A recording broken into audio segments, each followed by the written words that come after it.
Bom, pessoal, meu nome é Zé Rui e na aula de hoje nós vamos dar sequência no estudo dos vetores, dos arranjos, porém agora nós vamos entrar nos arranjos bidimensionais, tridimensionais, ou seja, os multidimensionais, beleza?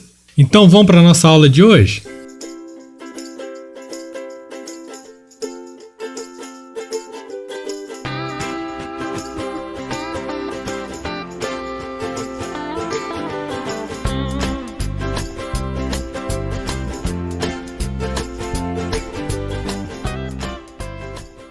Então vamos começar aqui, pessoal. Eu quero começar esse conteúdo de hoje, já que nós já avançamos dentro do estudo da programação, atacando diretamente um problema, que aí você vai ver essa ferramenta funcionando ao seu favor, que são as matrizes, que são os arranjos multidimensionais.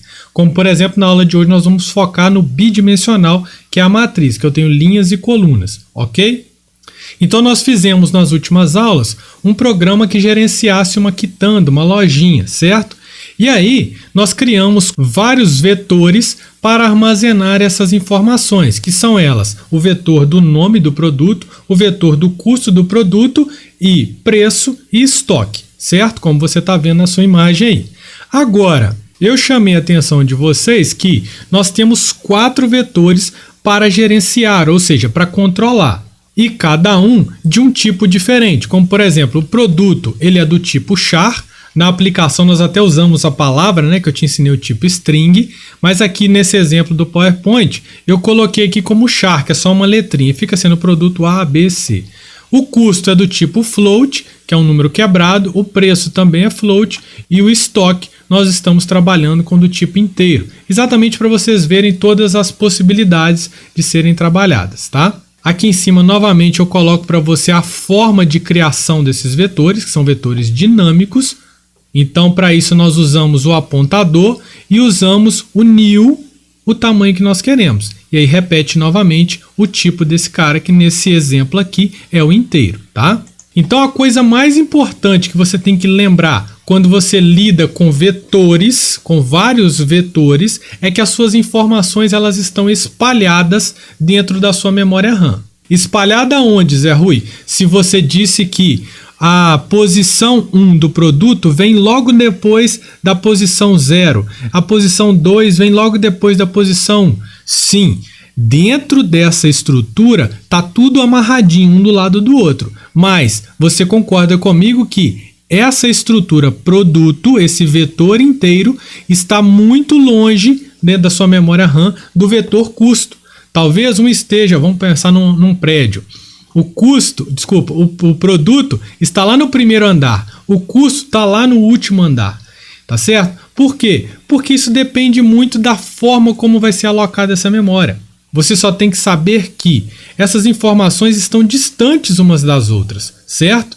Agora, se você fizer qualquer alteração na linha 0 do produto, você vai ter que ir lá na linha 0 do custo e fazer a devida alteração. E na linha 0 do preço e fazer a devida alteração. Foi o que nós conversamos. Por quê? Porque a primeira linha de cada um desses vetores diz respeito a um determinado produto. Se você fizer alteração na linha 55 do produto, as outras informações estarão na linha 55 do vetor custo, do vetor preço e do vetor estoque. Tá claro isso, pessoal? Não esqueçam disso, beleza? Por que nós estamos falando isso? Porque, de fato, essa distância de informações, isso pode ser propenso a você cometer erros na hora de programar. Então, vamos pensar o seguinte: se nós temos um problema em que essas informações estão espalhadas ao longo da minha memória RAM, será que seria razoável, então, de nós unirmos essas informações? E se nós unirmos, como você está vendo nessa imagem, o que parece isso para você que você aprendeu lá no 2º ano do ensino médio? Isso parece uma matriz, que então agora nós temos não apenas uma dimensão, agora nós temos 2 dimensões, linhas e colunas. E aí, obrigatoriamente, assim como num array, quando você faz uma matriz, que nada mais é do que um array multidimensional, todas as informações estão umas sequenciais às outras na sua memória RAM. Então, se essa informação está no endereço 0AB1, essa aqui vai estar no AB2, essa aqui no AB3, na AB4, essa aqui vai estar no AB5, Ou seja, essa informação a título de eficiência de acesso de memória vai ser melhor. Por quê? Porque essa informação vai estar condensada num lugar só.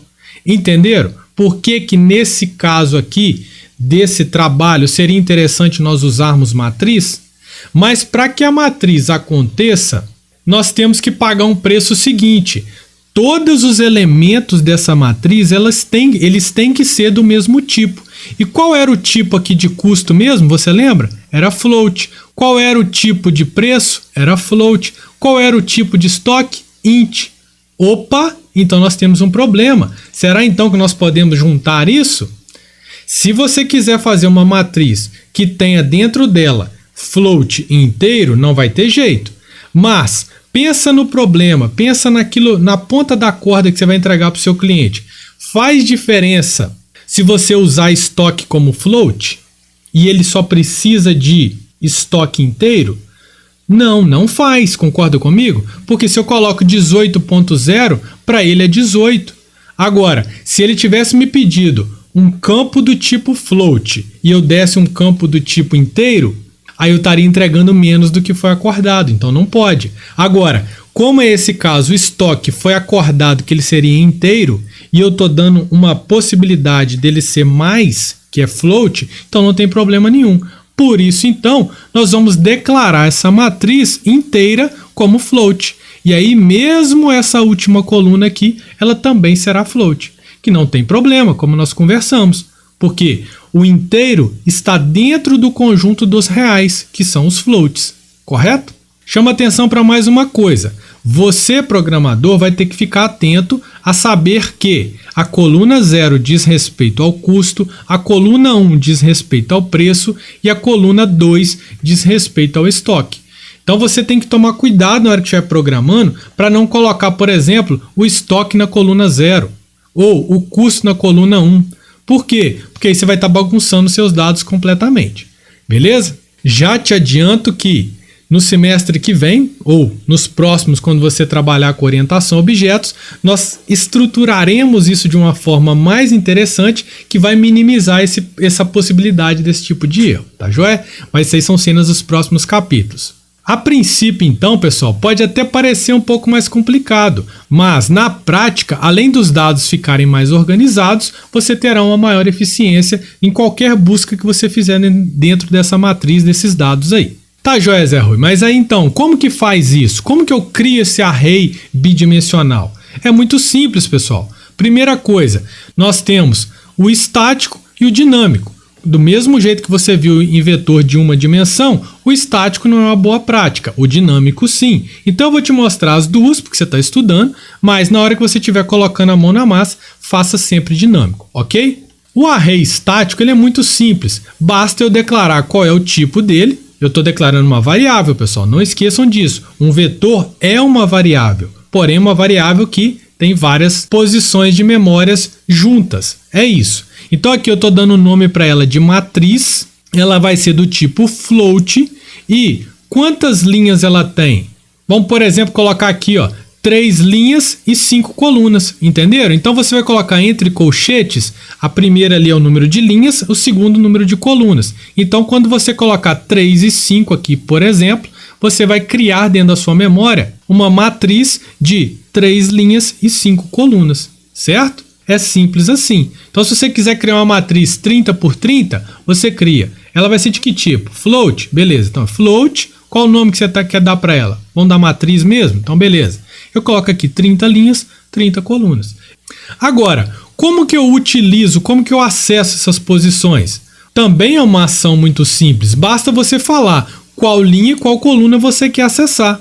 Então, para que eu acesse a linha 1, coluna 2, basta eu dizer o nome dessa estrutura, que é matriz, e acessar a linha 0, coluna 1 e jogar o 45 lá dentro. Aí você pode falar, uai, professor, como assim? Não era linha 1, coluna 2? Sim, mas fique atento, porque todos os vetores eles começam na posição 0. Então, se eu quero acessar a posição 1, na verdade eu estou acessando a posição 0. Linha 0, coluna 1, 2. Coluna 0, 1. Entenderam, pessoal? Então, não se esqueça disso. Para você que está começando nesse mundo, isso no início é motivo de erro, mas já já você acostuma claramente com isso. Sempre começa de 0. Por isso, então, para acessar a linha 1, coluna 2, eu vou acessar a matriz índice 0, índice 1. Ok? Mas, focando aqui no acesso à estrutura, você concorda comigo que é algo muito elementar. Basta você colocar o nome e dentro do colchete, qual é a posição que você quer acessar. Então, se eu quisesse acessar esse quadradinho aqui, pessoal, seria então colocar matriz índice 1, índice 3, ou seja, linha 1, coluna 3. E eu acessaria ele. Se eu quisesse pegar o que está escrito aqui e jogar na tela, era só eu colocar Calt menor, matriz índice 1, coluna 3. Acabou. Agora então que nós entendemos como que funciona a matriz estática, eu vou te mostrar a matriz dinâmica, que na verdade, pessoal, o funcionamento, que é acesso, leitura e escrita dentro dela, é a mesma coisa. O que vai mudar é apenas a forma de criação. Como, por exemplo, você viu lá em array dinâmico. Para criar um array dinâmico, você precisa criar um apontador. E aí, nós fazíamos da seguinte forma: para criar essa imagem aqui, essa estrutura, nós fazíamos um asterisco A, que é um apontador A, para float. E aí, esse A, nós dávamos um new. O que significa esse new, pessoal? Esse new é você mandar o seu compilador, o seu computador, criar em tempo de execução um tamanho X de elementos. Se eu tivesse informado aqui tamanho igual a 10, ele ia criar 10 posições na sua memória RAM atrelados ao A. É isso que o new faz, certo? Então, se você entendeu isso aqui, como nós fizemos nas aulas anteriores, agora para o array de 2 dimensões, 3, 4, 5 dimensões, vai ser muito semelhante a isso. É só nós estendermos essa ideia. Quer dar uma olhada aqui, ó?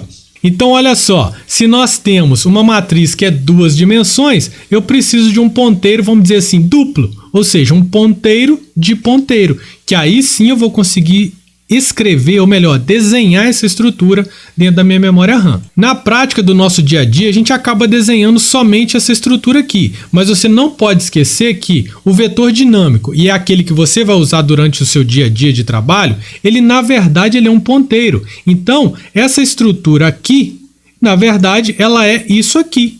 Você consegue perceber isso? Porque matriz é apontador para apontador. O asterisco não significa isso? O que significa o asterisco antes de um nome de variável?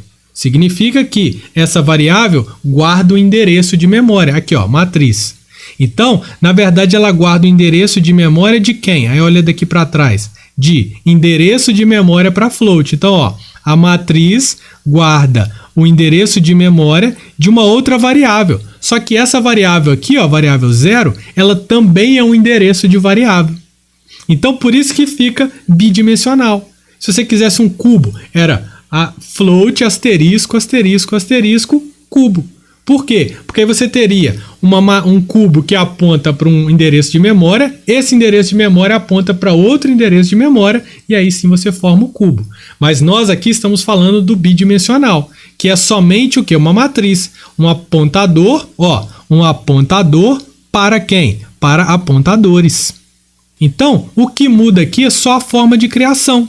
Porque se eu precisar de acessar a linha 1, coluna 2, eu faço do mesmo jeito. Matriz índice 0, coluna 1. E assim eu vou ter o acesso lá. Agora, como que eu crio esse vetor? Gente, vai ser muito semelhante a isso aqui. Só que eu vou ter que ficar atento que é um apontador de apontador. Só isso. Vamos lá ver então como que isso funciona? Agora então vou te mostrar passo a passo como que isso aqui funciona, como que cria uma matriz dinâmica, certo? Isso aqui, pessoal, vai ser igual para qualquer matriz que você criar, tá joia? Então a primeira coisa é, você vai declarar um M, ao invés aqui você poderia ter colocado matriz, tá?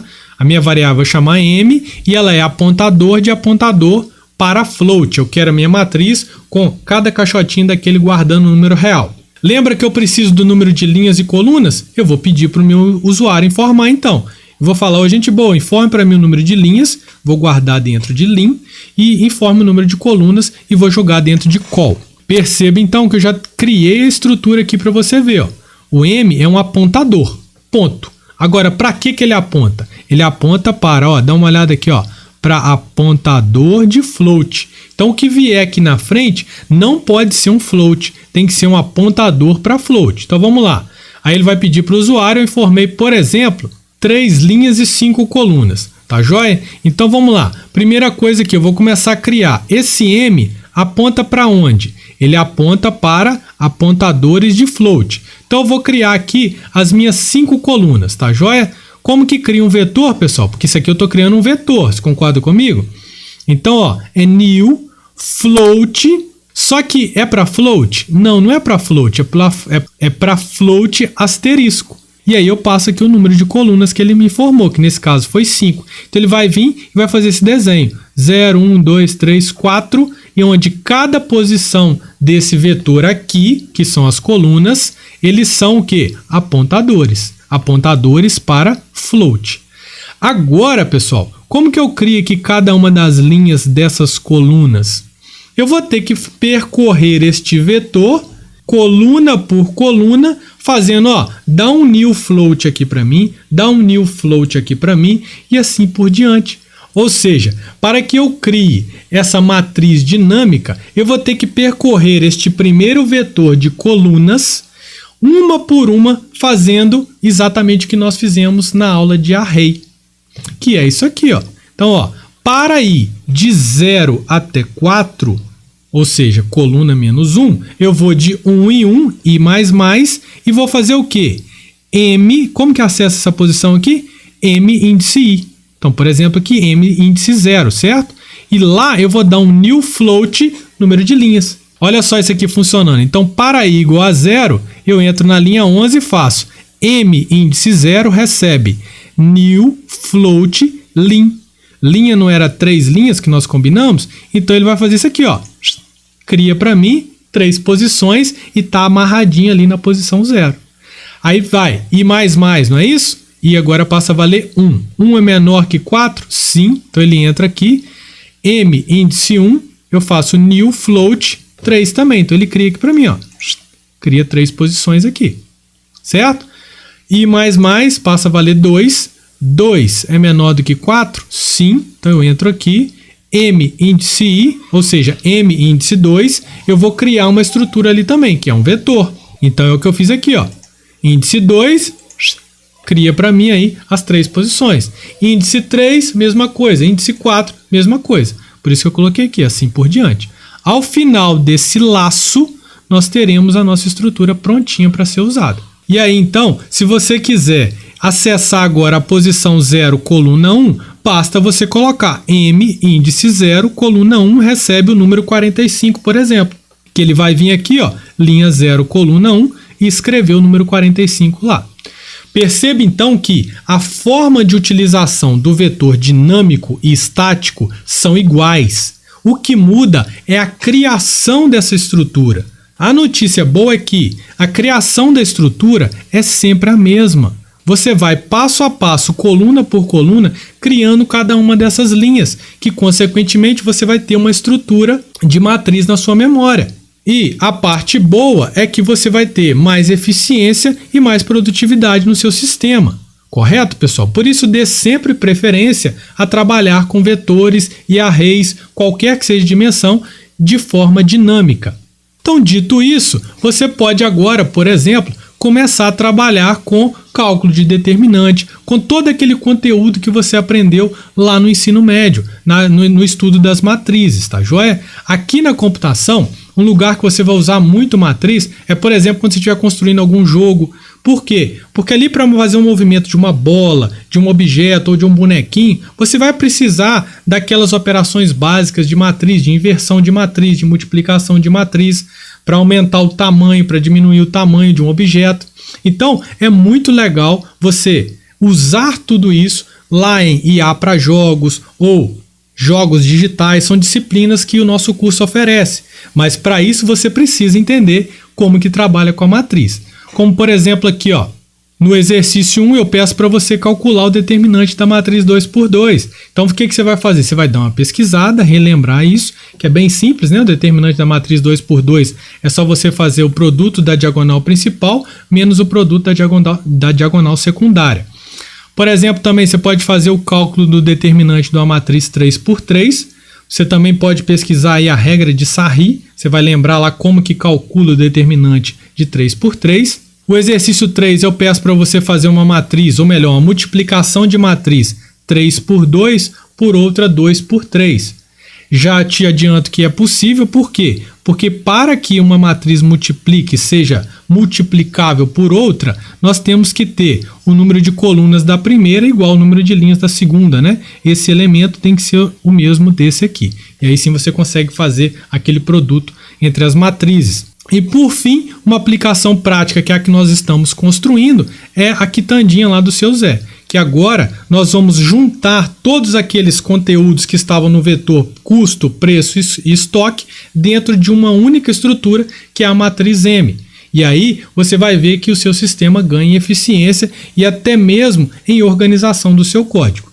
Tá joia, pessoal? E um comentário final. Essas estruturas de vetor, que seja ele de uma dimensão ou bidimensional ou tridimensional, você vai ter um semestre inteiro, que semestre que vem, bem possível que seja eu mesmo professor, para a gente estudar durante 6 meses as estruturas de dados mais tradicionais e mais utilizáveis, que são elas: a matriz, o vetor contíguo, o vetor encadeado, o vetor duplamente encadeado e assim por diante. É bem legal porque a gente explora todas as possibilidades de trabalho com estruturas de dados. Beleza, pessoal? Então, se você gostou dessa aula, compartilhe com seus colegas, deixa o like e não se esqueça de inscrever no nosso canal. Um grande abraço, pessoal. Valeu!